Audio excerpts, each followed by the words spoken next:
안녕하세요. 오늘도 사연살롱을 찾아주셔서 감사합니다. 저는 결혼하고 잘 살다가 날벼락처럼 하루아침에 나타난 시아버지 때문에 이혼한 30대 후반 여성입니다. 다행히 전남편 사이에서 아이는 없어요. 그래서 이혼하는 데는 큰 어려움 같은 건 없었는데요. 그래도 세상에 기분 좋아 이혼하는 일은 없으니까 이혼하면서 기분은 좋지 않았죠. 아니 살다 이렇게 뒤통수를 맞을 수 있을까? 지금 생각하면 전 남편이야 그 시부모라는 인간들을 이해할 수가 없는데 세상에는 절대 하면 안 되는 거짓말이라는 게 있잖아요. 특히 저는 사람 가지고 치는 거짓말을 최악이라고 생각하는 사람인데 그 사람들은 저에게 엄청난 거짓말을 했어요. 무슨 거짓말을 했길래 그러냐고 생각하실 텐데 아마 들으면 깜짝 놀라실 겁니다. 연애할 때도 그렇고 결혼 후에도 그 사람들은 저한테는 시아버지는 이 세상 사람이 아니라고 했거든요. 그러니까 산 사람을 저한테 죽었다고 거짓말을 한 건데 갑자기 시아버지라는 사람이 나타났을 때 받았던 충격이란 귀신이 살아 돌아온 그 충격과 똑같았어요. 그렇잖아요. 죽었다고 했는데 시어머니가 재혼을 한 것도 아니고 갑자기 시아버지라니. 저는 온몸에 소름이 끼칠 정도였죠. 그리고 그 이후에 제 결혼 생활은 매일매일이 짜증나고 스트레스 투성이었는데요. 그래서 더 저를 속인 남편과 시어머니가 미웠어요. 당연하죠. 자기들도 아버지이자 남편을 저한테 오픈하면 제가 결혼하지 않겠다고 할까봐 저를 속인 걸 텐데 그게 뭐 영원히 속일 수 있는 건가요? 언제고 밝혀질 거짓말이잖아요. 그런데 이 사람들이 하는 꼴을 보면 결혼만 하면 그때 가서 밝혀져도 된다고 생각했던 것 같았는데 그래서 더 속아서 결혼했다는 생각이 강하게 들었어요. 저는 그것도 모르고 홀 시어머니만 감당하면 되는 줄 알았는데 하루아침에 날벼락을 맞았죠. 그전에는 저 나름대로 좋은 아내 딸 같은 며느리가 되고자 노력도 많이 했는데 이렇게 세게 뒤통수를 맞으니 내가 지금 뭐하고 있는 건가 현타가 심하게 오더군요. 아니 어떻게 살아있는 사람을 죽었다고 할 수가 있냐고요. 물론 그들의 말로는 차라리 없는 편이 나은 인간이라 그렇게 말했다고 하는데 그래도 산 사람을 죽었다고 하는 건 말도 안 되는 일이었어요. 게다가 거짓말은 그게 끝이 아니었는데 그럼 그동안 시아버지는 어디에 있었냐고 물으니 그게 정말로 그때는 이혼할 마음으로 별거 중이었다. 내가 설마 헤어질 생각도 없으면서 너한테 그런 무서운 거짓말을 했겠니? 나는 정말 그 인간이랑 이혼하려고 했어. 라며 시어머니가 안절부절하셨는데 남편의 말에 의하면 시아버님이 지방으로 내려가 계셨다고 하더군요. 원래 하시던 일도 건설 현장 다니며 노동일을 하셨는데 마침 지방에 일도 있고 겸사겸사 내려가셨대요. 그리고 자기도 엄마한테 이혼할 거니 그냥 아버지 돌아가셨다고 생각하라는 소리를 들었다며 저에게 거짓말을 하게 된 경위를 설명했어요. 솔직히 아버님을 보니 공감을 아주 못할 건 아니었어요. 저 역시도 시아버님이 나타나고 말도 안 되는 억지를 부릴 때마다 당황스럽고 화도 났는데 그런 시아버지랑 오래 함께 산 시어머니라면 그러실 수도 있겠다는 생각이 들었어요. 하지만 결과적으로 이혼은 하지 않으셨고 시아버님은 다시 시댁에 들어가셨는데 그 뒤로 계속해선 사건 사고가 끊이질 않았죠. 아니 어떻게 자식 새끼 장가를 가는데 나한테 말은 안 할 수가 있냐고. 나는 며느리 구경도 못했는데 이게 말이나 되는 소리야? 가장을 뭘로 보고 말이야. 네가 그러니까 며느리 제도 나를 무시하는 거야. 내가 하늘 같은 시아버지인데 제가 나한테 하는 것 좀 봐. 저런 말들을 추측해보면 시아버지는 자기가 이혼 전 별거를 했다는 자각조차 없는 것 같았어요. 그러니 솔직히 뭐가 맞는 소리인 건지 모르겠었는데 툭 까놓고 말씀드리면 저 말도 거짓말이었더라고요. 그러니 저를 속인 게 한두 번이 아니었는데 결혼하고 2년 동안 저는 정말로 시아버지가 안 계시는 줄 알고 홀 시어머니와 나름 잘 지냈어요. 여느 평범한 맞벌이 부부라 주중에는 열심히 일하고 저녁 시간에는 남편과 오붓한 데이트를 했다면 주말엔 홀로 계신 시어머니가 생각나 외식을 하던 근교에 나가 나들이를 하던 하며 시간을 보냈는데 그때까진 아무런 문제도 없었죠.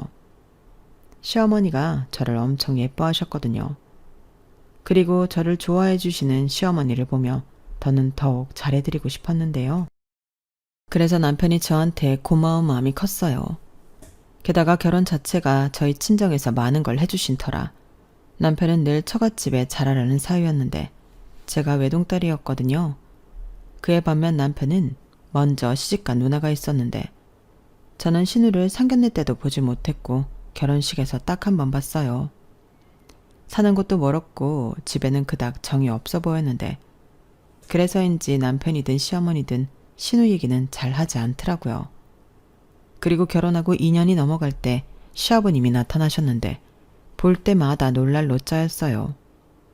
딱히 이렇다 할 능력도 없으면서 집안 분위기만 험악하게 만드시는 가부장적인 마인드를 갖고 계셨거든요. 노동일을 주로 하신다는 시아버님은 집에 돌아오신 후 전혀 경제활동을 하지 않으셨어요. 오히려 경제활동은 시어머님이 하셨는데 식당에 가서 서빙도 하시고 집에서 다양한 종류의 부업도 하시고 그렇게 벌어서 생활을 하셨죠. 그러니 남편이 결혼 전부터 매월 50만 원씩 생활비 보조를 했다고 했는데요. 결혼하고 저도 있으니 매달 80만 원씩 생활비를 조달해 드렸어요. 그런데 시아버님까지 나타났으니 술값이다 담배값이다 들어가는 돈이 많으시다고 하셨는데요. 속은 것도 기가 찬데 그런 시아버지 때문에 생활비까지 더 드려야 하다니 내키지 않더군요. 그래서 남편한테 나는 그런 돈 못 드린다고 당신 월급으로 충당해 드리라고 했어요. 뭐? 나더러 돈을 더 드리라고? 아무리 생각해도 이건 아닌 것 같아. 내가 왜 죽은 줄 알았던 자기 아버지 술값이랑 담배값을 줘야 해? 왜 말을 그렇게 해? 그냥 생활비가 부족하시니까 더 해드리는 거지. 그 생활비가 왜 부족하신데? 그게 다 자기 아버지 때문인 거잖아. 나는 아직도 자기랑 어머님이 나 속인 것만 생각하면 자다가도 벌떡 일어나. 자기가 억울한 내 마음을 알아? 그건 미안해. 내가 몇 번이고 미안하다고 했잖아. 근데 말했듯이 나는 정말로 엄마가 이혼할 생각이신 줄 알았어. 그리고 속으로 죽어서 없는 사람이라고 생각하면서 살았다니까? 그래도 그게 같아? 그럼 나한테 처음부터 말을 했어야지. 그건 사실대로 말하면 자기가 나 버릴 것 같았단 말이야. 엄마도 그럴 것 같다고. 그냥 없는 사람이니까 그렇게 살자고 해서. 몰라. 암튼 결과적으로 돌아가시지도 않았고 이혼도 안 하셨잖아. 나는 없는 줄 알았던 시아버지 때문에 피해만 보는 거고. 말이 나와서 하는 말이지만 자기 아버지 왜 그래? 저는 첫 단추가 잘못 끼워져서인지 시아버지와 계속 사이가 좋지 않았어요. 사실 그런 데는 나름의 이유가 있었는데 제가 파혼을 한번 했었거든요. 이혼한 것도 아니고 파혼인데 저는 숨기고 싶지 않아 남편과 연애를 시작할 무렵부터 그 사실을 얘기했어요. 그리고 남편은 괜찮다고 그게 무슨 흠이나 되냐며 대수롭지 않게 생각했는데 그래도 시어머니 입장은 다를 수 있으니까 그걸 자기 엄마한테 얘기를 했나 보더라고요. 그래서 시어머니도 이미 제 파혼 사실을 아시고 계셨는데 시어머니 역시 그 부분을 문제 삼지 않으셨어요. 그땐 그것도 감사하더라고요. 저희 친정 부모님도 마찬가지셨는데 제가 파혼을 하면서 받은 상처가 좀 있었거든요. 솔직히 저는 결혼은 어느 정도 수준이 맞아야 행복하고 안정적이게 살 수 있다고 생각했던 사람이었어요. 그래서 20대 후반 당시 만났던 남자와 조건을 맞춰 결혼을 진행했는데 제가 생각하기엔 저나 그 남자나 모든 것이 비슷했어요. 그런데 그건 제 생각일 뿐 그 남자는 아닌가 보더라고요. 대학도 비슷한 수준의 대학이었고 하는 일도 집안 형편도 엇비슷했는데 그 남자는 자기나 자기 집안이 저와 저희 집안보다 더 낫다고 생각하는 듯 했어요. 그러니 결혼 준비하면서 계속 감정적으로 부딪혔는데 확실히 연애와 결혼은 다른 게 맞더라고요. 이제 가족이 될 사람이라고 생각하니 사소한 것도 그냥 넘어갈 수가 없었는데 그러면서 그 남자는 자꾸 저에게 상처만 줬어요. 연애할 때는 몰랐는데 인간이 정말 남을 배려할 줄 모르지만 지만 아는 이기적인 놈이더라고요. 그때 알았어요. 내가 다른 조건들은 다 맞춰봤지만 저 사람의 진짜 인간성과 사람 됨됨이는 잘 보지 못했다는 걸요. 연애할 때는 서로 좋은 모습만 보여주고 다 알지 못하니까 제멋대로 우리는 잘 맞는다고 착각했었는데 그걸 깨달은 순간 결혼은 도저히 못할 것 같아 식장 다 잡아놓고 제가 먼저 파혼 얘기를 꺼냈죠. 그리고 친정 부모님에게도 이런 제 속마음을 모두 이야기했고 저희 부모님은 제 생각을 존중해 주셨는데요. 그래서 금전적인 피해도 기꺼이 감내해 주셨어요. 네 인생인데 그깟 돈이 대수야? 엄마 아빠는 네가 행복한 게 제일 중요해. 이렇게 말하며 저한테 죄책감 같은 건 느끼지 않아도 된다고 해주셨죠. 하지만 사람이 어떻게 그러나요? 저는 부모님에게 너무 죄송했어요. 그래서 결혼 자금으로 쓰려고 했던 돈도 부모님에게 드렸는데 안 받겠다고 극구 사양하시던 걸 그래야 내 마음이 편해. 이 돈 안 받으면 내가 내내 불편하고 미안하다니까? 이렇게 말하고 겨우 드렸는데 그런 일이 있었기에 남편과 연애를 시작하는 것도 많이 힘들었어요. 저는 앞으로 연애나 결혼 같은 건 생각도 하지 말자고 생각했거든요. 하지만 그러기엔 제 나이가 어렸고 이후에 만난 남편은 다른 건 솔직히 모르겠으나 사람이 너무 좋았는데요. 자기가 조금 손해를 보더라도 남을 배려하는 그런 성격이었어요. 그래서 남편 주변에는 늘 사람이 많았고 다들 남편을 좋게 봤는데 저에겐 그런 점이 매력으로 다가왔어요. 아무래도 파혼한 그 남자와 비교가 되다 보니 이 남자가 대단히 큰 장점을 가진 걸로 보였거든요. 그리고 그런 건 돈이 아무리 많다고 해도 살 수도 없는 거니까 더 대단하게 느껴졌는데요. 거기에 남편은 같이 있으면 시간 가는 줄 모를 정도로 저와 잘 맞는 사람이었어요. 오전에 만나 저녁에 헤어져도 대화가 끊이지 않고 유머 감각도 좋아서 시간 가는 줄 모르고 만났더랬죠. 그러니 저는 점점 그런 남편에게 빠질 수밖에 없었는데 제 주변에서는 제가 남편을 만나는 게 이상하다고 생각하는 눈치였어요. 이유야 뻔했죠. 저와 남편은 뭐랄까 조건이 많이 달랐거든요. 남편은 수도권에 있는 대학을 나오고 또 회사도 그리 큰 기업이 아닌 평범한 곳이었는데 그에 반면 저는 이름만 얘기하면 다 아는 서울권의 4년제 대학을 나왔고 대기업에 다니고 있었어요. 거기에 집안 형편도 저희 부모님은 두 분 다 사업을 하셔서 경제적인 여유가 있으셨고 시댁은 어머니 혼자 꽤나 고된 일을 하며 어렵게 지내고 계셨는데 한번 조건 때문에 결혼이 깨졌다 보니 그런 눈에 보이는 조건은 넘기게 되었어요. 그러자 한 친구는 이렇게 말했는데요. 나래 너 파혼했다고 갑자기 눈이 확 내려가기라도 한 거야? 그놈 보란듯이 더 조건 좋은 남자랑 결혼해야지. 강훈 씨는 진짜 아니다. 사람은 좋은 거 알겠는데 그래도 경훈 씨는 네 결혼 상대는 아니지. 결론만 말씀드리면 저는 그 친구랑 관계를 정리했어요. 아무리 저를 생각해서 해주는 말이라고 해도 저런 식으로 사람을 평가하는 사람은 곁에 두고 싶지 않더라고요. 그 정도로 저는 남편을 선택한 제 마음에 자신이 있었는데 조건 문제로 파혼을 한번 하니까 그런 건 중요하지 않다는 걸 누구보다 잘 알게 되었죠. 그리고 저희 부모님도 저와 같은 생각이셨는데요. 저희 부모님이 항상 하는 말이 있었어요. 돈이라는 게 없다가도 있고 있다가도 없어지는 거야. 사람을 돈으로 평가하는 건 한심한 일이다. 돈에 연연하지 마. 제일 중요한 건 그런 게 아니거든.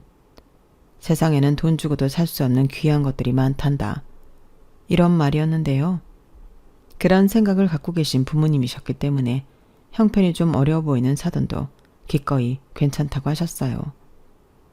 또한 당신은 속아 넘어가는 줄도 모르고 시어머니가 혼자 계시니까 저희 친정에서 저희가 결혼할 때 많은 걸 부담하시겠다고 먼저 말씀하셨는데요. 그게 일종의 사돈에 대한 배려였죠.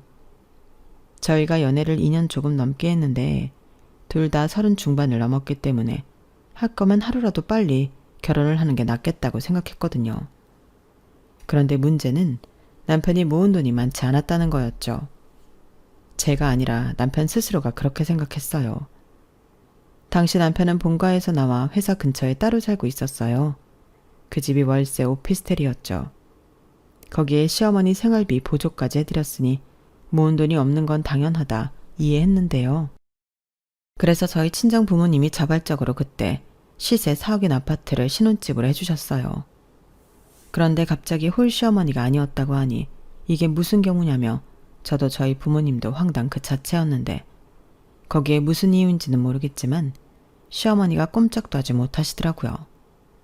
시어머님이 그러니 남편은 말할 것도 없었는데 자기 아버지 눈치를 얼마나 보든지 옆에 있는 제가 다 민망할 정도였어요.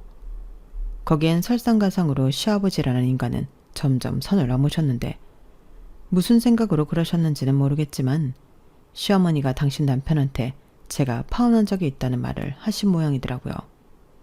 그러자 시아버님은 마치 제가 이혼이라도 하고 온 사람처럼 저를 대하셨는데 말씀도 참 싼티나게 하셨어요. 너처럼 혼여자를 며느리로 허락했으면 너도 뭐 성의를 좀 보여야 하는 거 아니냐? 나 몰래 도둑 결혼한 것도 괘씸한데 이렇게 입을 닦으면 안 되지? 이런 식으로 말씀을 하셨는데 사람이라면 당연히 기분 나쁠 수밖에요. 그리고 제 결혼 생활은 시아버님이 나타나기 전과 후로 확연히 달라졌는데요. 사실 그전까지는 아무 문제가 없었죠.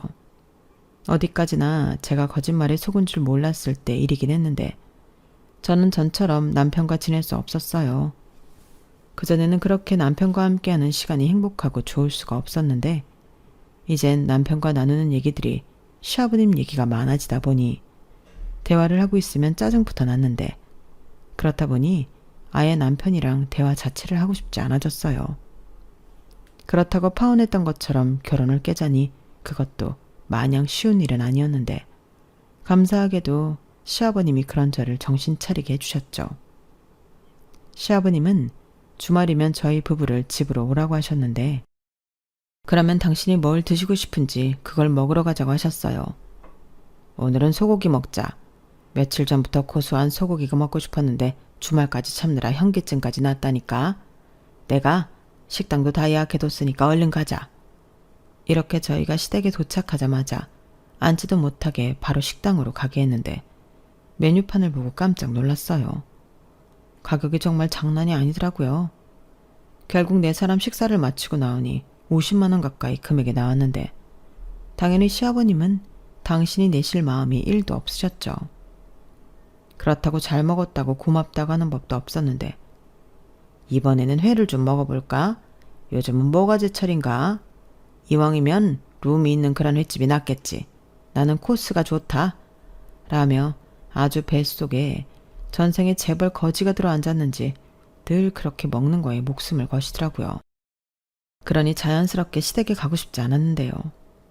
남편도 제 눈치를 엄청 보고 자기 딴에는 중간에서 자기가 해결하려고 노력을 많이 하더군요. 아무래도 자기가 지은 죄가 크다 보니 제가 뭐라고 하기 전에 알아서 조심하려 몸을 사리는 듯 했는데요.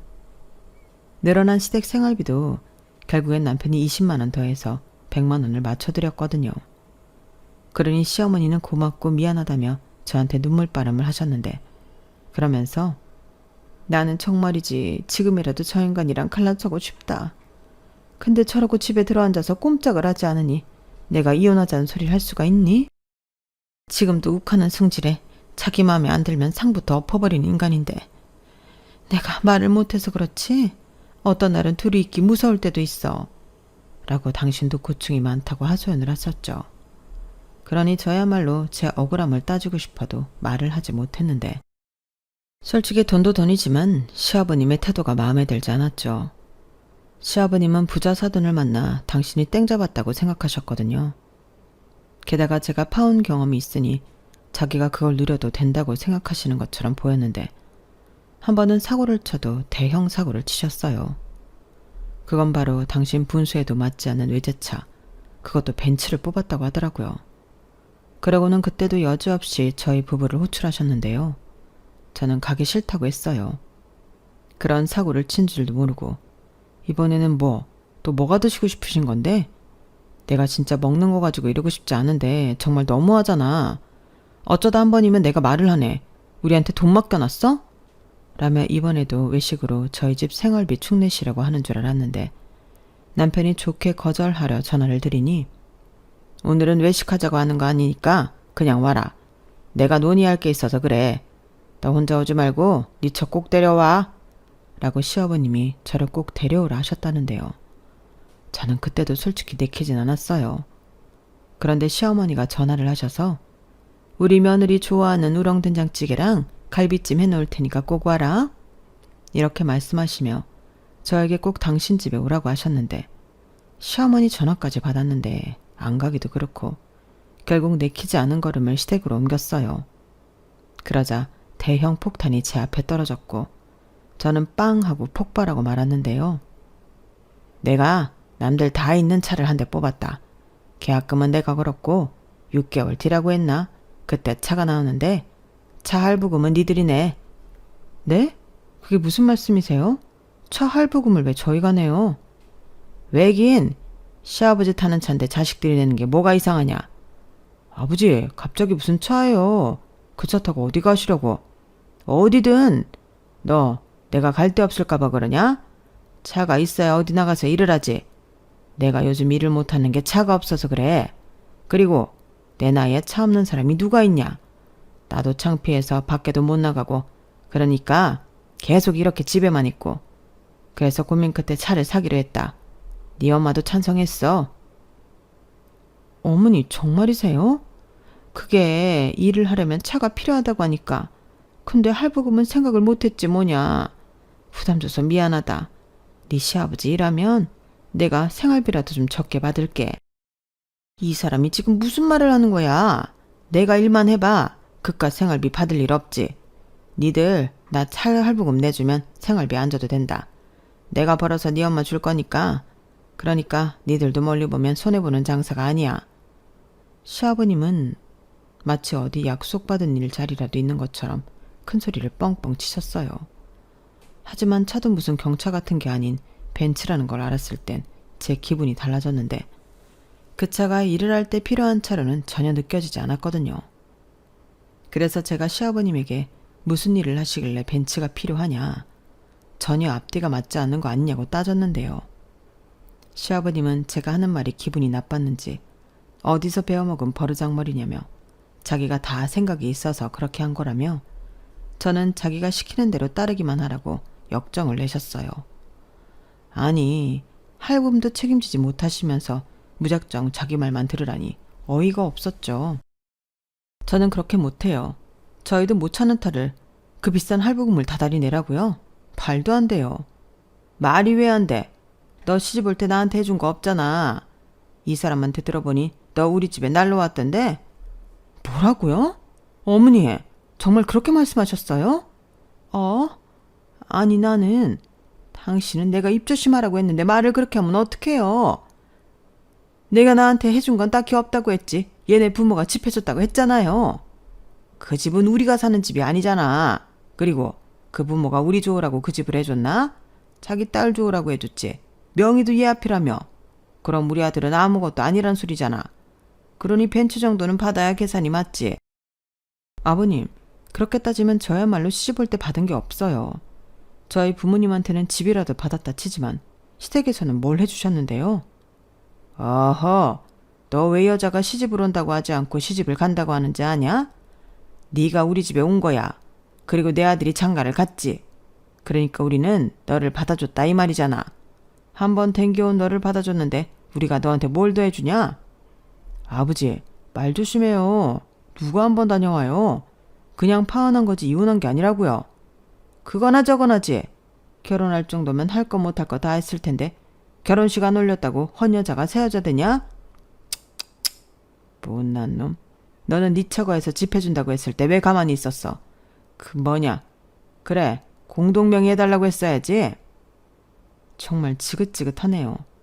그럼 아버님 말 들으면 저는 헌 여자니까 아버님 아들이랑 이혼할게요. 그럼 되는 거죠? 차 할부금 제가 안 해드려도 되는 거잖아요. 뭐야? 너 지금 그 돈 아까워서 이혼하겠다는 거냐? 너는 어째 파혼이다 이혼이다 그렇게 쉽냐? 그래서 네가 안 된다는 거야. 그럼 그거 무섭다고 이런 억울하고 부당한 참으란 말씀이세요? 저는 싫어요. 아가, 아무리 그래도 네가 참아야지. 이렇게 어른한테 대놓고 싫다고 하면 어쩌니? 당신도 그만해요. 그러게 내가 안 될 것 같다고 했잖아요. 시끄러워. 애당초 저런 며느리를 왜 내 허락도 없이 집안에 들여서 이사단을 만들어? 이게 다 생각 없이 결혼 허락한 당신 탓이야. 시아버지 차 할부금 좀 내주는 게 뭐가 아까워. 내가 이렇게 말하면 아니라고 자기가 그냥 사드리겠다고 나와야지. 아버지, 그만 좀 하세요. 아니, 왜 자꾸 이 사람한테 돈 가지고 그러세요? 아버지가 계속 이러시니까 제가 창피해서 살 수가 없잖아요. 뭐야? 너 지금 그게 너 낳아준 애비한테 할 소리야? 너야말로 마누라 단돌이 잘해. 저게 뭐냐? 남자 새끼가 빙신도 아니고 누가 너더러 장가가서 쥐어살라고 했어. 네 처가에서 집해줬다고 뭐 유세라도 부리냐? 저희 부모님 그러신 분들 아니거든요. 누구처럼 돈 돈눈 거리시지도 않고 오히려 그만큼 해주셔도 뭐라도 하나 더 해주시라고 하세요. 그런데 아버님은 저희한테 돈 맡겨놓은 사람처럼 이거 사와라 저거 사와라 하시죠? 저는 이제 그거 해드리고 싶지 않아요. 저거 싸가지 좀 봐. 오냐? 너는 네 집에서 가정교육을 그리 받은 거지? 그러니 위아래도 모르고 그 주둥이를 놀리지. 네, 저는 부당한 일 억울하게 당하지 말고 위든 아래든 싸우라고 배웠어요. 그럼 싸가지 없는 며느리는 이만 가볼 테니까 다시는 연락 좀 하지 말아주세요. 저는 그렇게 시원하게 하고 싶은 말을 다 하고 시댁을 나왔어요. 그리고 곧이어 남편이 따라 나왔는데 아주 집에 갈 때까지 미안하다고 입에 침이 닳도록 빌었어요. 하지만 제 분은 풀리지 않았고 이제 별 다른 일이 없는 한 시댁은 시아버님이 계시는 한 명절에도 가지 않겠다고 말했는데요. 남편은 당장 제 기분을 풀어줘야 했으니 알았다고 하더라고요.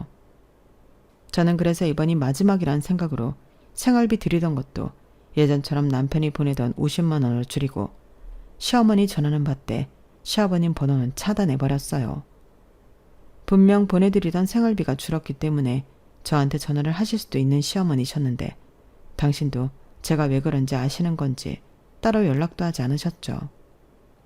솔직히 생활비인데 이렇게 치사하게 구는 건 마음이 불편했지만 저도 뭔가 액션을 보여주고 싶었어요. 원래부터 생활비가 부족하면 사주 욕심 멀쩡한데 시아버님이 뭐라도 하셔야 되는 게 맞는 거죠. 그리하여 그 차할부 문제는 제 선을 떠났다고 생각했고 남편은 제가 없으니 남편과는 잘 지내려 마음을 바꿨어요. 그런데 시어머니가 전화해서 앓는 소리를 하기 시작하셨어요. 아가, 나 좀 살려다오.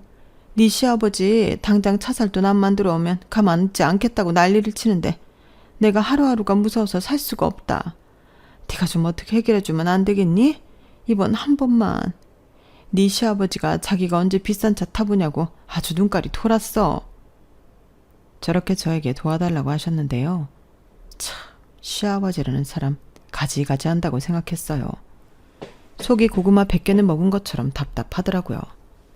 자기가 능력이 안 되면 못하는 거지 저렇게 어거지를 쓴다고 저게 될 일인가요? 그리고 차라는 게 보험이다 유지비다 들어가는 돈이 상당한데 과연 시아버지는 그런 생각은 하고나 계신 건지 저는 절로 한숨이 나왔어요. 아마 그마저도 저한테 얘기하면 된다고 생각하신 것 같았는데 그렇게 생각하니 더더욱 그리 해주면 안 되겠다는 다짐만 굳건해졌죠. 그리고 이윽고 시간은 출고일이 되기도 전에 결제를 해주지 못해 계약이 파기되었는데 당연히 그 원망은 저에게 향했어요. 저 때문에 당신이 타고 싶은 그 차를 손에 못 넣었다 생각하는 거였죠. 그래서 더 시아버님과 만나고 싶지 않았는데요. 제가 가지 않고 피하는데 아무리 시아버지라도 어쩔 도리는 없었어요. 뭐 중간에서 남편과 시어머니만 죽어나고 있는 게 보였는데 이런 말 죄송하지만 저한테 거짓말한 게 있으니 그건 그들이 감당해야 할 몫이라고 생각해 애써 외면했어요. 그리고 몇 달 뒤 그 성난 마음도 좀 가라앉았나 싶었는데 그즈음 친정집에서 원인 모를 누수가 터져 친정 부모님이 고생을 하셨어요. 집이 좀 오래되긴 했지만 누수라니 많이 놀라셨더라고요. 그리고 천장 문제라 해결하려면 여러모로 복잡했는데 그리하여 부모님의 부탁으로 며칠 부모님이 저희 집에 계시게 되었어요. 솔직히 부모님이 사주신 집인데 부모님이 며칠 와 계신다고 하면 응당 알았다고 해야죠. 그리고 남편 역시도 그 부분을 문제 삼지 않았는데요. 둘이만 살던 집에 부모님이 계시니 뭔가 단란하고 즐거웠어요. 아침에 일어나면 늘 출근 준비로 바빠서 아침밥은 꿈도 꾸지 못하는데 엄마가 벌써 다 차려놓고 숟가락만 들면 되게 만들어주셨더라고요. 그러니 저도 남편도 아침밥을 먹고 출근하게 되었는데 굶고 갔을 때랑은 확연히 체력이 다르더군요. 뭔가 아침에 집중도 잘 되는 것 같고 활력이 있는데 괜히 남편한테 미안했어요. 그래서 친정집이 다 고쳐져 저희 부모님이 집으로 가시더라도 간단하게라도 아침을 차려봐야겠다고 생각하고 있었는데요. 제가 그 인간을 위해 아침을 차리는 일은 일어나지 않았죠. 그 일이 있고 며칠 뒤 제가 이혼을 결심했거든요. 그 이유는 역시나 시아버님 때문이었는데 갑자기 시아버님이 저희 집에 오셨더라고요. 아마도 저는 연락을 받지 않고 제가 시댁에 가지 않으니 부하가 치밀어 오르신 듯 했는데 오셨다가 저희 부모님을 보고 깜짝 놀라셨어요. 뭐 놀란 건 저희 친정 부모님도 마찬가지셨는데 아무래도 저희 부모님이 있으니 저한테 함부로 하실 수가 없으셨겠죠. 그래서 굉장히 어색하게 들어오셨는데 저희 엄마가 먼저 안녕하세요. 오랜만이네요. 그간 잘 지내셨죠? 근데 여긴 무슨 일로 오셨어요? 저희는 아무 말도 못 들어서요. 라고 하니 시아버님은 헛기침을 하더니 어색한 얼굴로 이렇게 말씀하셨는데요. 그냥 근처에 볼 일이 있어서 왔다가 애들 생각에 들렀습니다. 계신 줄 알았으면 과일이라도 한 소쿠리 사오는 건데 계신지 몰랐네요. 근데 애들 집엔 무슨 일로? 아, 저희 집에 문제가 좀 있어서 공사를 하고 있어요. 하루 이틀 일이 아니라서 호텔에 가 있기도 그렇고 저희 애가 와 있어도 된다고 하길래 그렇군요. 그런 일이 있으면 당연히 그러셔야죠. 이런 좋은 집을 해주셨는데 무슨 호텔입니까? 아유, 그나저나 여기 오느라 목이 좀 마른데 아가, 나 냉수 좀 갖다 다오. 저는 시아버님이 어쩔 줄 몰라 하는 모습이 꽤나 고소했어요. 그래서 일부러 더 생글생글 웃으며 네 하고 정수기에서 물을 받아 드렸는데 시아버님이 냉수 한 잔을 벌컥벌컥 들이키고는 금방 일어나 가시겠다며 발걸음을 재촉하셨어요. 그러면서 나을 곳 없다고 하셨는데 어찌나 걸음이 빠르시던지 제가 현관으로 가기도 전에 문 닫히는 소리가 먼저 들리더군요. 그리고 시아버님이 떠나시고 얼마 지나지 않아 친정아버지가 공사가 얼마나 진행이 되었는지 집에 좀 다녀와야겠다고 차키를 찾으셨는데요. 그 차키가 아무리 찾아도 보이지 않는 거예요. 저희 엄마는 어디에 흘리고 또 그래? 지난번처럼 엄한데 흘리고 여기서 찾는 거 아니야? 잘 좀 찾아봐. 잠바주머니 찾아봤어? 이렇게 채근하시며 친정아빠를 타박하셨는데 순간 저는 쎄한 기분이 들었어요. 그래서 저희 아빠더러 차 어디에 세워뒀냐고 물었고 지하 주차장에 세워뒀다고 하길래 거기에 가보자고 했는데요. 역시나 친정아빠의 차는 주차장에 없었어요. 이런 생각을 하는 게 좀 말이 안 된다고 생각하는데 제 감이 딱 시아버님이 가져가신 것 같더라고요. 그래서 더 찾아볼 것도 없고 일단 도난 신고를 하자고 했는데 저희 엄마는 분명 네 아빠가 엄한 데 세워놓고 기억 못하는 거라며 그럴 필요가 없다고 말리셨어요. 하지만 아빠는 아니라고 펄쩍 뛰었고 그래서 일단은 신고를 하자고 경찰서에서 연락을 했는데요. 아니나 다를까 다음날 경찰서에서 연락이 왔어요. 저희 아빠 차를 찾았다고 하더라고요. 그래서 누구냐고 물어보기 전 남편에게 친정아빠 차를 도난당했는데 범인을 잡았다고 같이 좀 가달라고 했는데 그렇게 온 가족이 경찰서로 가보니 불길한 예감은 틀리지 않는다는 말처럼 시아버님이 경찰서에 계시더군요. 얼굴을 보니 아주 초조해 어쩔 줄을 몰라 하셨는데 남편이 놀라서 뛰어갔어요. 아버지, 무슨 일이에요? 왜 경찰서에 또 오셨는데요? 도대체 이번에는 무슨 사고를 치셨어요? 이렇게 말하는데 뭔가 남편의 말이 이상하더라고요. 저는 시아버님이 저희 아빠 차를 훔쳐가서 거기 있다는 걸 알고 있어 당황하지 않았지만 남편의 말은 좀 당황스러웠어요. 분명 남편이 또 이번에는 단어를 썼는데 그럼 다른 일로 있었다는 말이잖아요. 그리고 시아버님이 저희 아빠 차를 훔쳐가서 거기 잡혀와 있다는 소리를 듣게 된 남편은 저도 처음 보는 분노에 찬 얼굴이었는데요. 저는 이게 다 무슨 일인가 의아했어요. 그런데 시아버님은 신고자가 저라는 걸 아셨는지 저를 죽일 듯 놀아보셨고 저희 부모님이 다 계신데도 악에 받쳐서 이게 다 너 때문이다. 네가 나 차 못 사게 하니까 내가 성질이 나서 그랬어. 네 아빠 차 보니까 똑같은 벤츠더라. 아니, 네 아빠는 되고 나는 안 되냐? 못된 년? 라고 하셨는데 저희 부모님은 당연히 난리가 났죠. 어디서 남의 물건에 손댄 주제에 우리 딸한테 쌍욕을 하냐고 콩밥 먹고 싶냐 흥분하셨는데 경찰분도 그러셨어요. 이건 가족 문제를 떠나 범죄라며 동일 전과도 있지 않냐고 했는데 이건 또 무슨 말인가. 저랑 저희 부모님은 얼떨떨했어요. 그래서 그게 무슨 말이냐고 전과가 있냐고 제가 다시 물었는데 남편은 저를 말렸지만 경찰분이 저에게 먼저 저분 절도 관련된 전과만 10개가 넘어요. 이번에는 실형도 살다 오셨네. 그런데 또 이런 강큰 짓을 하셨어요? 아니 어쩌시려고 그러세요? 다른 사람도 아니고 차돈 차를 라고 하셔서 저는 제가 또 당했다는 걸 알게 되었어요. 아니 저랑 저희 부모님을 어떻게 생각하면 한 번도 아니고 2번이나 속일 수 있을까요? 그러니 정리를 해보자면 제가 남편과 결혼할 즈음 시아버님이 실형을 살고 계셨다는 건데 그걸 가지고 처음에는 죽었다고 했다. 출소되어 집에 돌아오니 지방에 가서 일을 하다 왔다고 또 거짓말을 한 거였죠. 아니 가족 중에 전과자가 있으면 미리 말을 해야 하는 거 아닌가요? 저는 남편한테 어떻게 이럴 수가 있냐고 따졌어요. 그러자 남편은 엄마가 이혼하겠다고 했어. 그건 사실이야. 근데 저 인간이 막무가내로 집에 돌아왔고 엄마는 무서워서 이혼도 못한다고 하는데 이제 와서 우리 아버지 전과자라서 실형 살다 왔다고 할 순 없잖아. 그래서 그냥 쉬쉬했지. 엄마가 그러자고 하기도 했고 라며 그것도 변명이라고 씹으렸는데 저는 그 소리 듣자마자 그놈의 면상을 후려쳐버렸어요.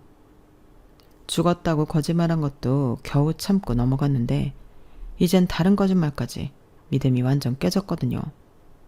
그리고 겉으로는 사람 좋은 척 온갖 거짓말을 꾸며내 자기 아들한테 시킨 시어머니에 대한 원망도 컸는데 시아버님이 붙잡힌 경위도 기가 막히더군요. 훔친 차로 아주 신나게 여기저기 쏘다녔더라고요.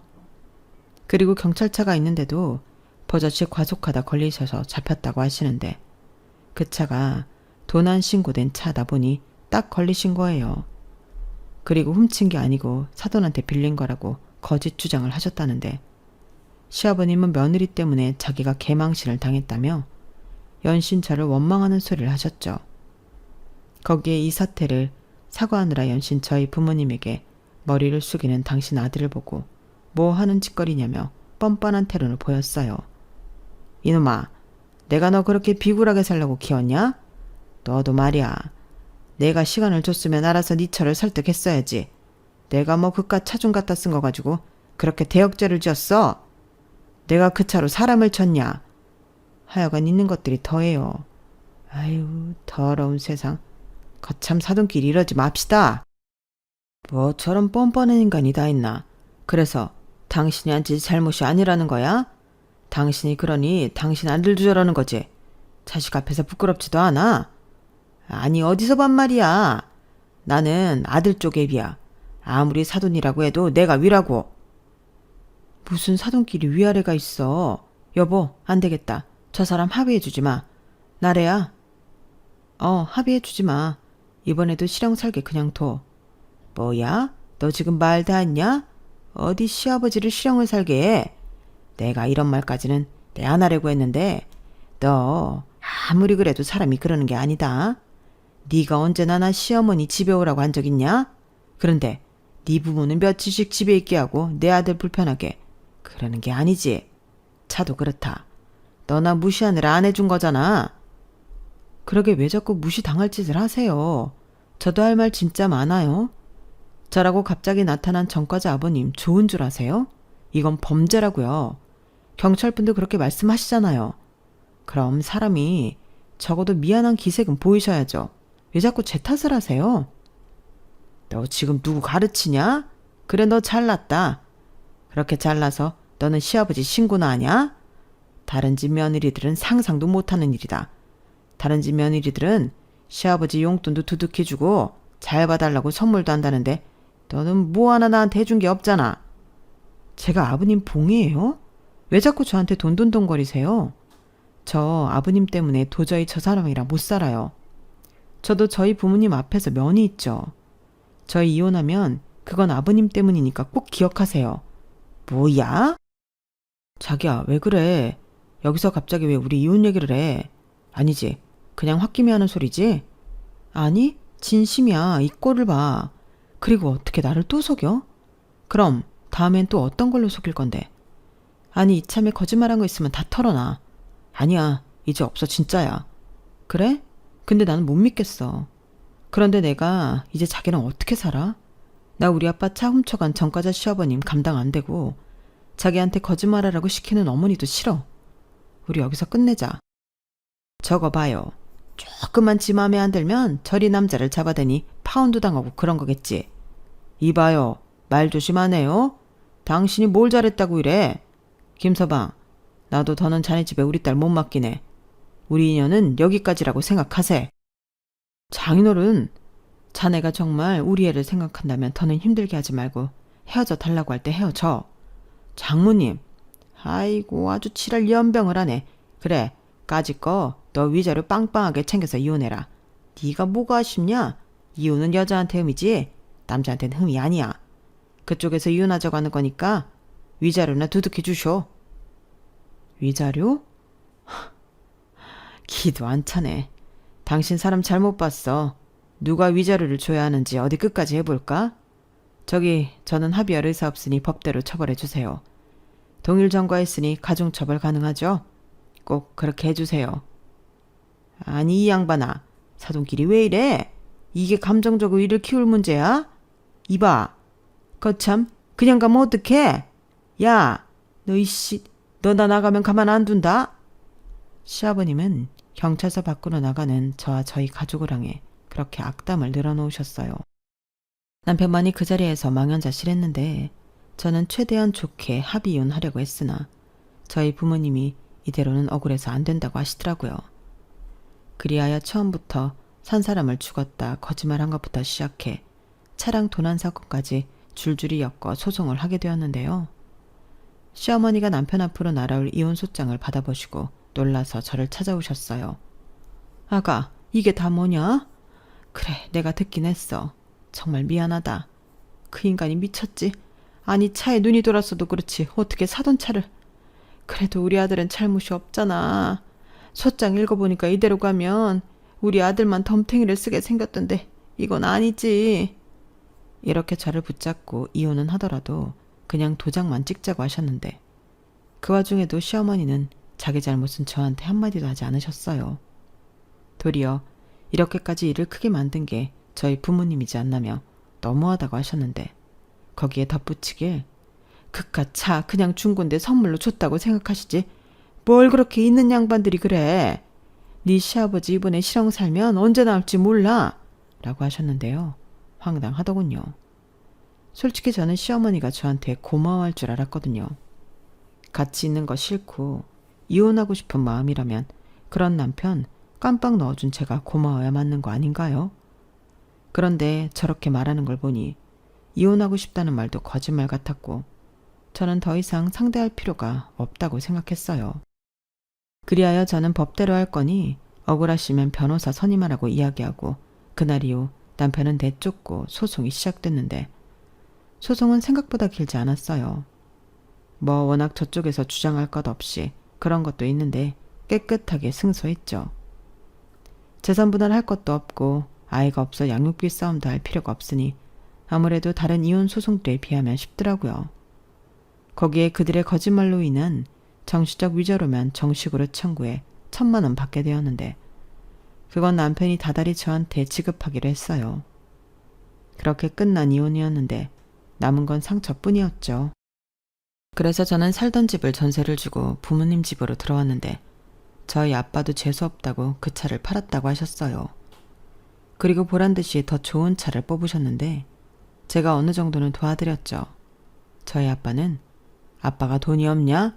필요 없어. 네 돈은 너 써라 라고 하셨는데 저는 이번에도 어거지로 드렸어요. 그래야 제 마음이 편하니까. 아빠도 어쩔 수 없이 받아주셨죠. 그러면서 아빠는 이혼한 거 흠될 것도 없고 오히려 저런 집구석과는 빨리 관계를 끊어버리는 게 잘한 일이라고 저를 위로해 주셨는데 저는 아빠 말에 전적으로 동의합니다. 저도 제 인생이 소중한데 저런 사람들이랑 계속 엮여봤자 좋을 일이 없겠죠. 다만 헤어질 때 눈물을 보이던 남편의 모습은 꽤나 오랫동안 기억에 남았는데 그냥 그 사람은 좀 불쌍하다는 생각이 들어요.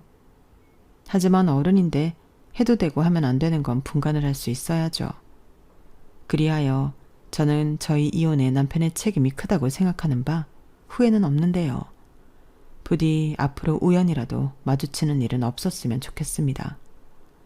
그리고 한결같이 뻔뻔한 그 전과자 시아버님은 사회의 악인 만큼 무겁게 죗값을 치르고 부끄러움을 배우고 나왔으면 하는데 솔직히 그게 될까 싶긴 해요. 나중에 들었는데 신우도 그런 아버지가 싫어서 멀리 시집을 간 거더라고요. 오죽하면 자식도 아버지를 버리겠어요. 그런 걸 보면 다른 평범한 부모님들이 다 대단하게 느껴지는데 저는 더 열심히 살아서 저희 부모님에게 효도해야 할 것 같습니다. 하나밖에 없는 딸인데 제가 너무 힘들게 하는 것 같아 마음이 죄송해요. 그래서 저도 잘 살고 또 부모님께 잘해드리고 싶은데요. 앞으로 연애할 생각은 꼭꼭 접어두고 부모님과 많은 추억 만들며 지내겠습니다. 이상 제 사연은 여기까지였어요. 정말 기가 막히지 않나요? 저는 지금도 제가 그런 거짓말에 놀아났다는 게 어이가 없는데 지금 생각해보면 시부모님은 천생연분이 맞는 것 같아요. 절도범 남편과 거짓말쟁이 부인이라니 너무 딱이지 않나요? 그 사이에 그래도 착한 아들이 있다는 것이 미스테리지만 그런 부모를 떨쳐버리지 못하는 그 남자도 참 답이 없네요. 그래도 그 남자는 그 부모의 나쁜 점을 담지 말고 자기 인생 똑바로 살길 바라며 사연을 마치도록 하겠습니다. 지금까지 제 사연 끝까지 들어주셔서 감사해요. 여러분들은 늘 기분 좋은 만남만 있으시길 바랍니다. 안녕히 계세요. 여러분, 사연 댓글에 응원과 현명한 조언 부탁드려요. 좋아요와 구독은 저에게 큰 힘이 됩니다. 오늘도 좋은 일 가득하세요.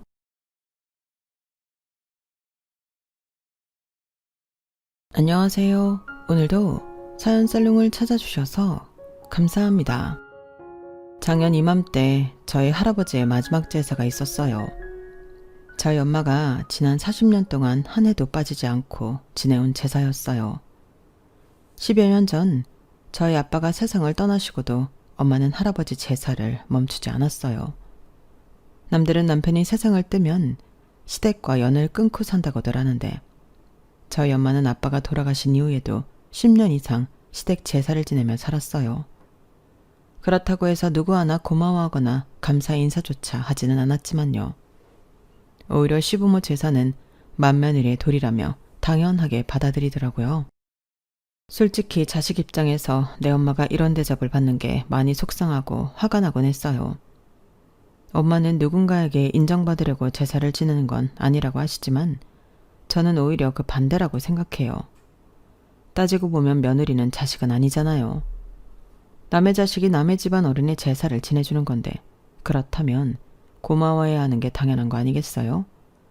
그런데 그걸 당연하게 생각하다니 너무 염치 없는 사람들인 거죠. 그런데 작년 제사를 기점으로 저희 엄마도 더는 제사를 지내지 않겠다고 선언하셨어요.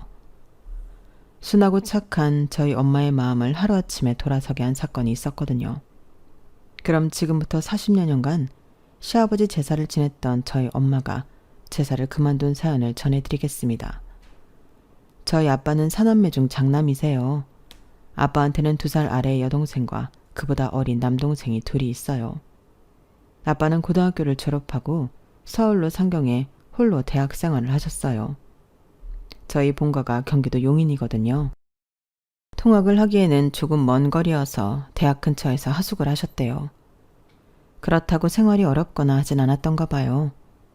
재학 시절 내내 따로 아르바이트를 하지 않고도 본가에서 학비며 생활비까지 넉넉하게 지원받고 다녔다고 하는 걸 보니 말이에요. 그도 그럴 게 저희 할아버지께서는 정미소를 하셨는데 벌이도 꽤 좋았지만 무엇보다 대대로 물려받은 땅이 많아서 생활이 넉넉한 편이었어요. 고모를 제외하고 세 아들을 모두 대학에 보낼 정도였으니까요. 대학을 졸업한 아빠는 바로 무역회사에 취직을 하셨어요. 그리고 그곳에서 저희 엄마를 만나게 되었죠. 상고를 졸업하고 격리로 일하던 엄마와 연애를 시작했고 2년간의 비밀 연애 끝에 결혼에 성공하셨어요. 하지만 결혼까지의 과정은 그리 순탄하지만은 않았던가 봐요. 저희 외가는 서울에 있었지만 형편이 그리 좋지 못했거든요. 공부를 잘했던 엄마가 대학 진학을 포기하고 상고에 진학해 취업한 것도 가정 형편 때문이었어요. 그래서 저희 부모님이 결혼을 하겠다고 했을 때 친가에서는 반대가 심했다더라고요. 특히 친할머니가요. 꼭 대학 나온 며느리를 바랐던 건 아니지만 그래도 집안이 어느 정도 사는 집이길 바랐던 모양이에요. 이런 바람과 달리 저희 외가는 서울에서도 가난한 축에 속했어요. 거기다 엄마가 번 돈의 대부분은 외가의 생활비로 사용되는 실정이었어요. 그러니 엄마가 시집을 가고 나면 외가에는 큰 타격이 생길 정도였죠.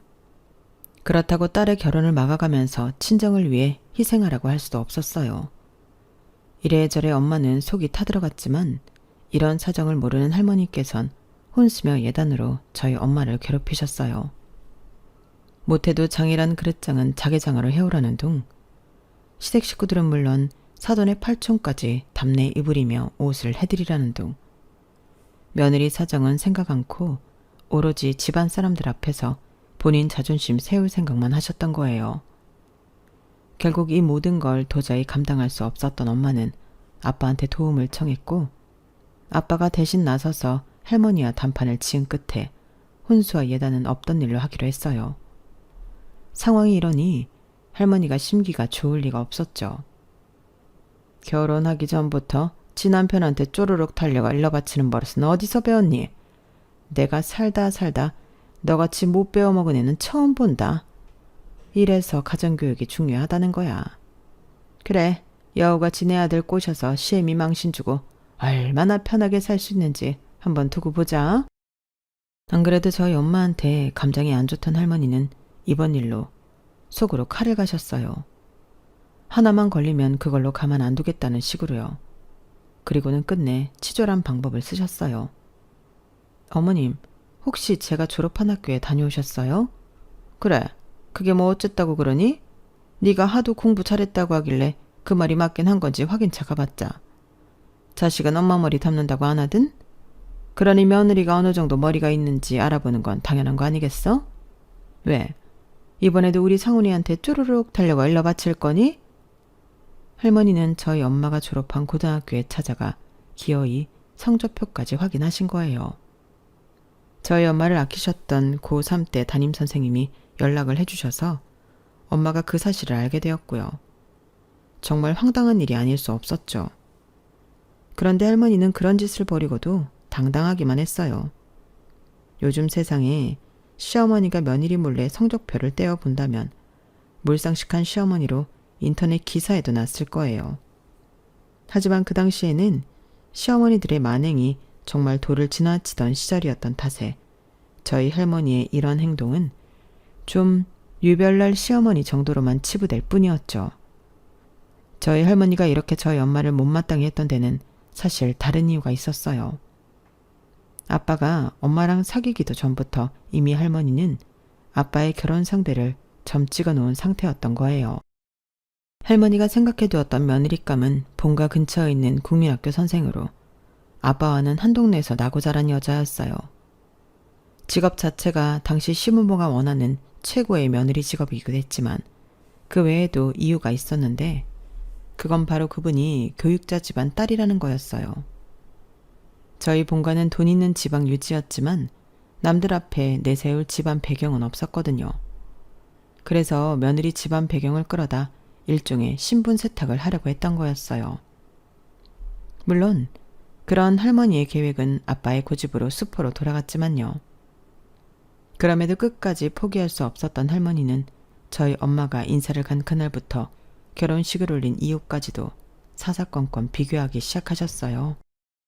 나중에서야 엄마가 그러시는데 할머니의 그런 행동이 엄마를 많이 위축시키고 불안하게 만들었다고 하더라고요. 언제고 자신을 몰아내고 당신이 원하는 며느리감을 드릴지 모른다는 생각 때문이었죠. 하지만 엄마의 걱정은 현실이 되지 못했어요. 저희 부모님이 결혼식을 올리고 1년 반쯤 뒤 할머니께서 그토록 바라시던 며느리감이 결혼을 했거든요. 그제 할머니는 교사 며느리에 대한 미련을 버리셨어요. 며느리를 바꾸겠다는 바람은 수포로 돌아갔지만 그렇다고 해서 저희 엄마를 온전히 며느리로 받아들였던 것도 아니었어요. 그런 마음이 있는 분이라면 저희 엄마 면전에 대놓고 그렇게 무시하지는 않았을 테니까요. 그것도 저희 엄마의 아킬레스건인 친정을 들춰가면서 말이에요. 고기도 먹어본 놈이 먹는다고? 네가 이런 고급 요리를 먹어봤어야 맛을 알지. 간은 내가 알아서 볼 테니까 넌 가서 설거지나 해라. 이래서 며느리도 있는 집에서 들여야 하는 건데 쥐뿔도 없는 집에서 자랐으니 뭘 제대로 먹어보길 했나. 물건 보는 안목이 있길 하나. 하여간에 마음에 드는 구석이 하나도 없다니까. 아무리 마음에 안 차는 며느리라고 해도 그렇지. 면전에 대놓고 사람을 무시하는 건 너무하잖아요. 그런데 저희 할머니는 그런 거에 대해 조금도 개의치 않는 사람이었어요. 언니와 저는 자라는 동안 이런 할머니 때문에 엄마가 속상해하는 모습을 보며 살아야만 했어요. 그러니 당연히 친할머니를 싫어할 수밖에요. 물론 저희 할머니도 저희 자매한테 애정이 없긴 마찬가지였어요. 할머니는 아들 선호 사상이 팽배한 분이었거든요. 남들 다 낳은 아들 하나 낳는 게 그리 힘든 거냐? 남의 집 맏며느리로 들어왔으면 도리는 다 해야 할 거 아니야. 남의 집 대를 끌어놓을 게 아니라면 딴 생각 말고 아들 낳을 생각부터 해. 그런데 참 웃기죠. 그렇게 며느리 도리를 운운하며 저희 엄마를 괴롭히던 할머니가 정작 당신은 아내의 도리를 내팽개 치신 거예요. 제가 태어나고 반년 뒤 할아버지께서 세상을 떠나셨는데 할머니는 이듬해 첫 제사 때부터 할아버지 제사를 저희 엄마한테 떠넘기셨어요. 앞으로 네 시아버지 제사는 네 집에서 지내도록 해라. 장남이랑 결혼했을 때 그 정도 각오는 했을 거 아니니? 하지만 어머님, 저는 아직 제사를 지내본 적이 없는걸요. 누구는 뭐 뱃속에서부터 배우고 나온다니? 다들 배워가면서 하는 거지. 그럼 며느리 두고 나이 든 시애미가 남편 제사까지 지내야겠니? 맏며느리가 뭐니? 이 집의 대소사는 알아서 해야 하는 자리가 맏며느리 자리야. 대도 못 이은 주제에 뭘 잘났다고 편히 살 생각만 하고 있어? 잔말 말고 정성껏 제사 지낼 생각이나 해. 태어나서 지금까지 제사라고는 지내본 적도 없고 구경도 해본 적 없던 엄마는 하루아침에 시아버지 제사를 떠안게 되었어요. 아빠는 어차피 나중에 물려받을 제사니까 조금 일찍 시작한다 생각하자고 엄마를 설득했어요. 재수씨도 있고 해수기도 있으니까 다 같이 모여서 지내면 수월할 거야. 어차피 물려받을 제사 조금 미리 받았다고 생각하자. 그때까지만 해도 아빠는 그리 대수롭지 않게 생각했어요. 형제가 사남매나 되는데 어디 일할 사람 없겠냐고 생각하셨던 거죠. 그런데 막상 제사를 지내다 보니 모든 게 엄마 몫으로 떠넘겨진다는 걸 알게 되었어요. 작은 엄마는 일을 핑계로 제사상을 다 차려놓으면 와서 밥만 먹고 가는 정도였고, 둘째 작은 엄마는 종교상의 이유로 아예 제사에 참여하지 않았어요. 거기다 고모는 자신은 출가 외인이라서 친정 제사에 갈 이유가 없다고 했고, 작은 아빠들도 초반에만 몇 번 제사에 참여했을 뿐 이후에는 바쁘다는 핑계로 코빼기도 보이지 않았어요. 자기 부모의 제사 날짜도 기억 못하는 사람들이니 말 다 했죠 뭐. 그럼 할머니는 어땠냐고요? 네 시아버지가 살아생전에 날 좀 힘들게 했니? 툭 하면 여자 문제로 사람 속을 썩이고 술 좀 그만 마시라고 하는데도 그렇게 퍼마시다가 결국엔 그리 가버린 거 아니니? 난 아주 그놈의 영감탱이라면 지긋지긋하다. 그런데 죽은 영감 제사까지 챙겨야겠니? 나 싫다. 그냥 니들끼리 해라. 온 가족이 마치 짝이라도 한 것처럼 할아버지 제사는 저희 집에 떠넘기고 나몰라라 했어요. 사실 그때까지만 해도 그렇게 시작된 제사를 40년이나 지내게 될 줄은 몰랐어요. 처음 제사를 시작했을 때 엄마는 제사상에 올려야 할 종류와 올려서는 안 되는 종류를 책으로 배우고 그 맛을 내기까지 꽤 오랜 시간이 걸렸어요. 옆에서 가르쳐주는 사람도 없고 도와주는 사람도 없었으니까요. 엄마의 이런 노력과는 상관없이 할아버지 자식인 작은아빠들과 고모는 제사에 관심도 없었어요. 지난 40년 동안 고모랑 작은아빠들이 제사에 참석했던 건 손으로 꼽을 정도였으니 말 다 했죠.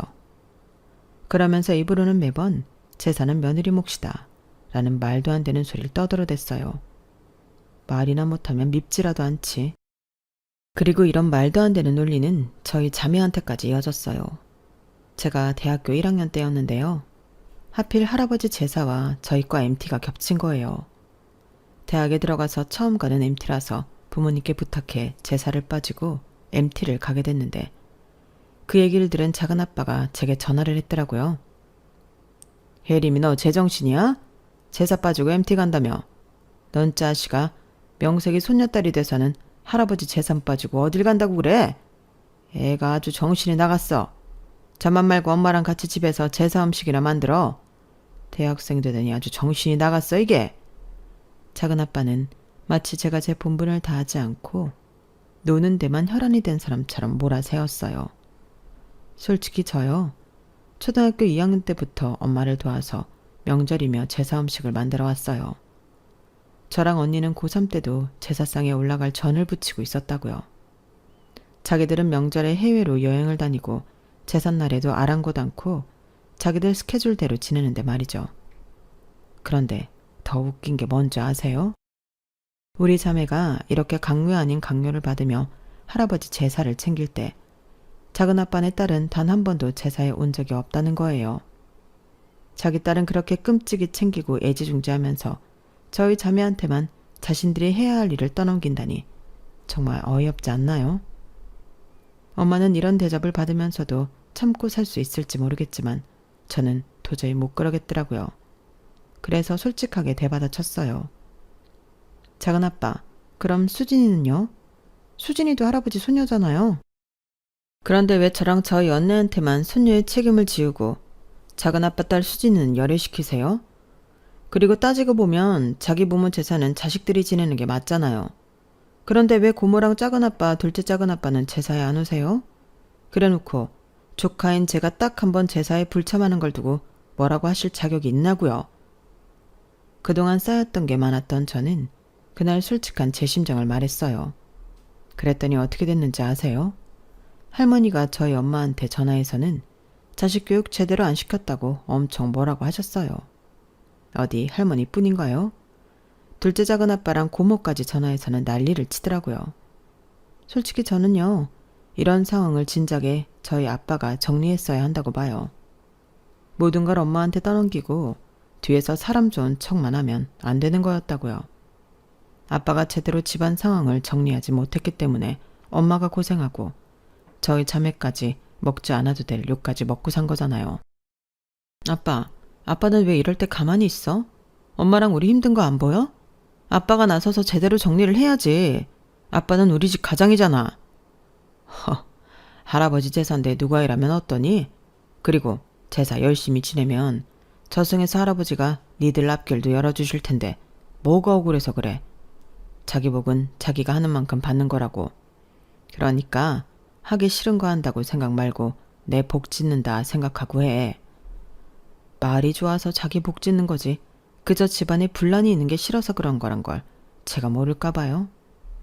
이렇게 답답한 아빠 때문에 엄마와 저희 자매는 정말 힘들게 살아야만 했어요. 오죽하면 언니랑 저는 어릴 때부터 절대 장남하고는 결혼 안 한다는 생각을 갖고 살았겠어요. 엄마가 살아온 인생을 절대로 담고 싶지 않았어요. 비록 집안 문제에 있어서 큰 도움이 안 되는 아빠였지만 그래도 그 외에는 참 좋은 분이셨어요. 특히 엄마한테는 정말 잘하셨거든요. 외가에도 세상 어느 사위들보다 잘하셨고요. 그런 아빠가 갑작스럽게 세상을 떠나시자 온 가족이 패닉 상태에 빠져버렸어요. 분명 전날 밤까지도 네 식구가 소파에 앉아 웃고 떠들며 TV를 봤더랬는데 다음날 아침에 일어나 보니 아빠가 화장실에서 의식을 잃고 쓰러져 계시지 뭐예요. 119 구급차를 불러 병원으로 향했지만 이미 세상을 떠나신 뒤였어요.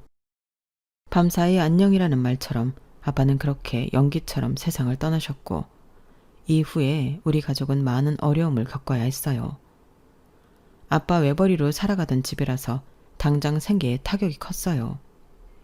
그동안 살림하랴 저희 자매 키우랴 직장을 그만둔 지 오래됐던 엄마는 쉰이 넘은 나이에 다시 일자리를 찾아 취업전선에 뛰어들어야 했어요. 그 나이에 경력 단절녀들이 할 수 있는 일은 그리 많지 않았어요. 예전처럼 사무실에 앉아 손쉽게 할 수 있는 일은 거의 없고 대개는 몸을 움직여 하는 일들 뿐이었죠. 저희 엄마도 인력사무소에 등록해서 처음 가게 된 직장이 도시락 공장이었어요. 소규모 도시락집이 아니라 기업이나 관공서에 대량으로 납품을 하는 곳이어서 노동의 강도도 세고 일당도 그리 높지 않았어요. 그래도 꾸준히 일을 할 수 있는 자리여서 경쟁이 꽤 치열한 곳이었죠. 저희 엄마도 전임자가 다리를 다치는 바람에 임시로 열흘 정도 일을 할 수 있었던 거였죠. 이후에 엄마가 들어간 곳은 동네 마트 내 채소 코너였어요. 새벽에 들어오는 채소를 소분하고 가격표를 붙이고 시든 상품들을 정리해서 세일 상품을 만드는 등의 일을 하셨어요. 일은 그도 힘들지 않았지만 상황에 따라 다른 파트 업무까지 해야 하고 가게 매출이 줄어들면 눈치가 엄청 보이는 곳이었죠. 이런저런 이유로 하루살이처럼 품팔이를 하던 엄마는 반년이 다 돼서야 오래 일할 수 있는 자리를 얻게 되셨어요. 을지로에 있는 평범한 밥집이었는데 주변에 회사가 많아서 점심시간 때 매출이 꽤 높은 편이라고 했어요. 가게 규모도 작고 사장님과 주방 이모님, 그리고 홀 서빙을 하는 저희 엄마까지 총 3명이 일하는 곳이었어요. 처음엔 가게 규모만 보고 바쁘면 얼마나 바쁠까 생각했던 엄마는 첫날 일을 해보고는 혀를 내두를 정도였대요. 별거 아닌 백반집인데 정말 끊임없이 사람들이 들어오는 거예요. 합석은 기본이고 따로 주문을 받을 것도 없이 손님이 자리에 앉으면 명수에 따라 밥상이 나가는 시스템이었어요. 점심시간 피크타임에 정신없이 장사를 하면 하루 매출의 80~90%가 나오는 집이라서 점심 장사 이후에는 여유가 있다는 장점도 있었어요. 하지만 무엇보다 엄마가 이 직장을 마음에 들어했던 건 바로 함께 일하는 사장님과 주방 이모님이셨어요. 본의 아니게 저희 엄마를 포함해 3분 모두 남편과 사별한 과부였는데 그래서 서로 대화도 잘 통하고 서로의 사정도 잘 이해해 주었거든요. 하지만 마치 오래된 사이처럼 잘 통하는 사람들이었지만 그럼에도 불구하고 두 분이 저희 엄마를 이해하지 못하는 부분도 있었어요. 그건 바로 제사였어요. 마침 그해 저희 할아버지 제사가 수요일이어서 엄마가 그날은 반타임만 일하면 안 되겠냐고 부탁을 한 거예요. 점심 장사 마치고 집에 와 제사 준비를 할 생각으로요. 그랬더니 사장님과 주방 이모님이 깜짝 놀라시더래요. 아니 남편도 죽고 없는데 그 집 시아버지 제사를 지낸다고? 시어머니랑 시동생들도 안 온다며. 그래도 어쩌겠어요. 수십 년을 지내던 제사인데 남편 떠났다고 그만둘 수는 없잖아요. 아이고 효부났네 효부났어. 그럼 시누이랑 동서들도 와서 일 좀 거들라고 그래. 자기가 무슨 용가리 통뼈야? 점심장사하고 가서 무슨 힘으로 제사 음식을 준비해? 난 아주 점심장사만 끝나면 진이 다 빠지는데. 불러서 올 사람들 같았으면 왜 제가 지금껏 딸들을 데리고 제사를 지내왔겠어요? 안 와요. 처음엔 저도 그게 야속해서 남편 때문에 억지로 제사를 지냈던 건데 그렇게 수십 년 지내다 보니 이젠 그저 우리 애들 잘 봐주십사 하는 마음으로 지내게 됐지 뭐예요. 사장님과 주방 이모님은 이런 저희 엄마를 두고 답답해하면서도 한편으로는 안타까워하셨어요. 자기네 시댁 얘기를 들어보니 그렇게 공들일 사람들이 아닌 것 같은데 참. 남의 시집 흉보는 것 같아서 그렇지만 그런 인간들은 절대 안 변해. 엄한 남의 집 딸 부려서 지네 집 제사 챙기려는 인간들이 다른 거라고 제대로 된 인간들이겠어? 에휴, 나중에 마음이나 안 다칠까 걱정이네. 그때만 해도 엄마는 몰랐을 거예요. 그날 주방 이모님의 말씀이 엄마의 미래가 될 거라는 거 말이죠. 아빠가 돌아가신 이후에도 수년간 엄마는 할아버지께 제사를 열심히 모셨어요. 더불어 아빠 제사도요. 그런데 정말 기가 막힌 게 뭔지 아세요? 아빠가 돌아가시고 연락도 없는 친가 식구들이 할아버지 제사가 다가오면 저희 엄마한테 전화를 한다는 거예요. 예, 너 혹시 네 남편 같다고 시아버지 제사 거르는 건 아니지? 그러면 안 된다. 네 남편이 떠났어도 네가 우리 집 맏며느리인 건 절대 변하지 않아. 그러니 네가 맡은 바 본분을 지키고 살았으면 한다. 할머니는 원래 그런 분이니 그러려니 한다 쳐요. 그런데 작은아빠들이랑 고모도 똑같더라고요. 평소엔 안부 전화 한 통 없으면서 뜬금없이 전화해서는 제사 잘 모셔야 한다고 으름장을 놓는 거예요. 이렇게 우리 아버지 제사 공들여 지내는 거 맞지? 조상 제사 지내다가 갑자기 그만두면 집안에 우환이 든다잖아. 그러니 애들 생각해서라도 올케가 제사만큼은 제대로 지내야 하는 거야. 참, 자기들은 귀찮아서 거들떠도 안 보는 자기 아빠 제사를 어찌나 끔찍하게 저희 엄마 손으로 챙기려 드는지 정말 양심 없는 인간들이었어요. 꼭 그 사람들의 닭달 때문은 아니었지만 엄마는 언니가 시집을 가고 2년 뒤 제가 시집을 간 후에도 제사를 놓지 않으셨어요. 엄마 혼자 제사를 지내시는 게 걱정돼서 저랑 언니는 결혼 후에도 매번 친정에 찾아가 할아버지와 아빠 제사를 지냈어요. 다행히 형부도 그렇고 제 남편도 매번 제사에 참석해 주어서 오히려 전보다 덜 외롭게 지낼 수 있었어요. 그리고 드디어 지난해 봄, 문제의 사건이 벌어진 거예요. 여느 날과 다름없이 출근해서 업무를 보고 있었는데 사촌 동생한테 전화가 왔더라고요. 누나, 어디야? 어디긴 회사지. 왜? 무슨 일 있니? 그러자 사촌 동생은 한숨을 푹 쉬더니 이러는 거예요. 누나네 좀 그렇다. 아무리 큰아빠가 돌아가셨어도 그렇지. 할머니 장례식에도 안 오면 어떡해. 내일이 발인인데 사람들이 이러면 어쩌냐? 누나들이랑 큰엄마한테 정말 실망이야. 그게 무슨 소리야? 할머니가 돌아가셨어? 우린 아무 연락도 못 받았단 말이야. 장례식장은 어딘데? 사촌 동생 전화를 받고 엄마랑 언니한테 연락해서 부랴부랴 장례식장으로 달려갔어요. 그랬더니 작은아빠들 내외 마고모가 저희 가족을 보고는 귀신이라도 본 사람들처럼 놀라지 뭐예요. 대뜸 한다는 말도 이거였어요. 아니, 형수님이 여긴 어떻게 알고 왔어요? 도대체 누가 말한 거야? 누나가 전화했어? 아님 형이야? 마치 우리 가족이 오면 안 되는 곳에 온 것처럼 난리를 치더라고요. 제게 전화를 해줬던 사촌 동생은 지 아빠가 난리를 치는 걸 보고는 제게 아무 말 말아달라고 손짓을 하더군요. 도련님, 우리가 못 올 때 왔어요? 왜 이렇게 화를 내요? 그보다 어머님이 돌아가셨으면 저희한테도 진작 전화를 해줬어야죠. 어떻게 장례가 한참 진행된 뒤에야 알게 해요? 그러자 작은아빠가 귀찮다는 듯이 말을 툭 던지더라고요. 아니, 형도 간마당에 우리가 왜 형수한테 우리 돌아가신 엄마 소식을 전합니까? 그 말에 엄마는 충격을 받은 듯 했어요. 아니 도련님, 그게 무슨 소리예요? 그이 떠났으면 우리는 이 집 식구 아니란 소리예요? 아, 당연한 걸 뭘 물어요? 그러자 엄마는 주먹을 부들부들 떨며 소리쳤어요. 아니, 그런 사람들이 아버님 재산을 왜 나한테 맡깁니까? 해마다 전화해서 제사 멈추지 말고 지내란 소린 왜 하냐고요? 그동안 잠잡고 있어주니까 제가 아주 호구로 보입니까? 자기들 필요할 때 실컷 뿌려먹으면서 이제 필요 없어지니까 남보다 못하게 구는 거냐고요. 왜? 내가 유산이라도 떼어달라 그럴까봐 어머님 돌아가신 거 쉬쉬한 거예요? 그때까지 빈정대는 모습으로 우리 가족을 보고 있던 작은아빠들과 고모는 엄마의 그 말에 순간 얼어붙고 말았어요. 표정을 보니 내 말이 맞는 모양이네. 내가 그동안 말 않고 사니까 바보 멍청이로 알았던 모양인데 이보세요. 나도 세상 물정 다 알고 유산분배에 대한 법도 익히도록 알고 있어요. 비록 우리 그이가 세상은 떠났어도 어머님 유산 받을 자격이 있다는 것쯤은 나도 다 안다고요. 솔직히 엄마가 그 말을 할 때까지도 언니랑 저는 그게 가능한지 모르고 있었어요. 하지만 창백하게 변하는 작은아빠 내외와 고모 내외를 보니 엄마 말이 맞다는 건 알겠더라고요. 아니 올케, 뭔가 착각을 한 모양인데 세상에 그런 법이 어딨어? 남편 죽으면 시댁이랑은 연이 끊어지는 건데 어떻게 시어머니 우산을 받겠다고 그래? 말도 안 되는 소리 그만하고 영정 앞에 인사하고들 돌아가. 고모는 애써 침착한 척 연기를 하며 저희 엄마를 달래서 보내려 했어요. 하지만 평소와 달리 잔뜩 힘이 들어간 엄마는 고모의 말을 순순히 따르지 않았어요.